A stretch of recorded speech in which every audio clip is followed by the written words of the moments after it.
So today I'm going to talk about different layers of atmosphere. Okay, so let's start. So as you can see, this is the Earth. So the first layer that falls after Earth is the Troposphere. Here we have clouds, aeroplanes that is present in the Troposphere.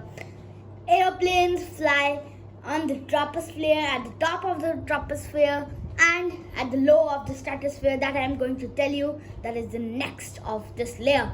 Okay, so troposphere is just above the earth. So now we'll move on to the next layer, that is the stratosphere.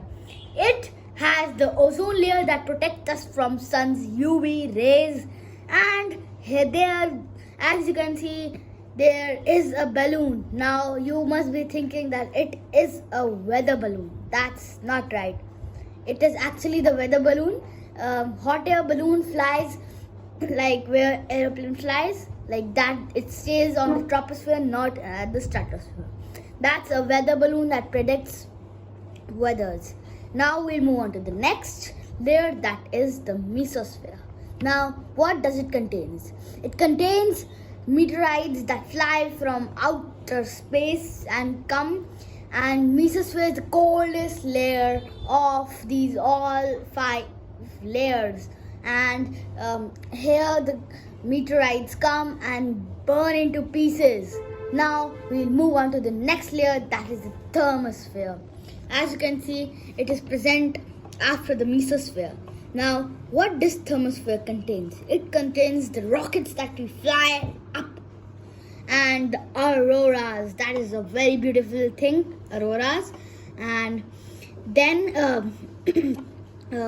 rockets fly here, and it is the hottest layer from all these 5. Okay, mesosphere is the coldest and thermosphere is the hottest. Okay, now in thermosphere there is present the ISS, International Space Station, and thermosphere is hot. Now the thing that you must be thinking about it is that how does ISS just survive there, as it is the hottest layer and it is very hot that can burn anything. Actually ISS can survive in thermosphere. Okay, so now we'll move on to the next layer, that is the exosphere.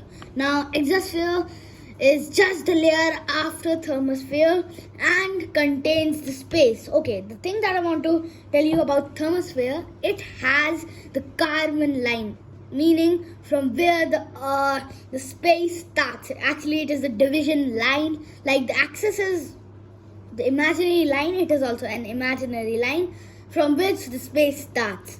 Now we'll move on to the exosphere. Now exosphere contains the satellites that we just send to orbit the earth, and exosphere is cold. Okay, now exosphere is actually surrounding the earth, and it is the last layer and the biggest layer out of these 5. Okay, so this was all for the 5 layers of earth. I hope you understood and liked it. Thank you.